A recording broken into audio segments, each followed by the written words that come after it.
दूसरा पहलू यह स्टोरी का नाम है। एक बार एक आदमी कोई ज़रूरी काम कर रहा था, लेकिन उसका 10 साल का बेटा बीच बीच में आकर उसे बार बार डिस्टर्ब कर रहा था। उस आदमी ने कई बार अपने बेटे को डांटा, लेकिन फिर भी वह नहीं माना। इस पर उस आदमी ने पास ही रखी एक किताब उठाई और उसमें से विश्व का एक मैप फाड़ लिया। इसके बाद उसने अपने बेटे से कहा कि मैं इस मैप के टुकड़े काट रहा हूँ, तुम्हें इन टुकड़ों को जोड़कर मैप वापस बनाना है। बेटा यह करने के लिए राजी हो गया।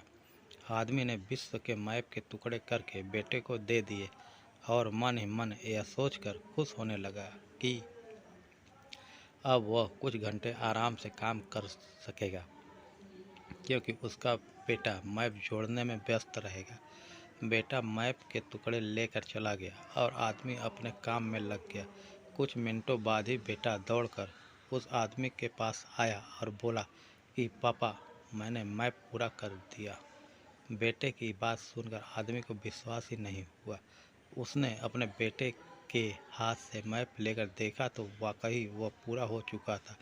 उसने बेटे से पूछा कि तुमने इसे इतनी जल्दी कैसे कर लिया। बेटे ने कहा कि इसके पीछे एक मैंने कार्टून उसे बना था, जोड़ मैंने दिया। उसे जोड़ दिया और मैप आसानी से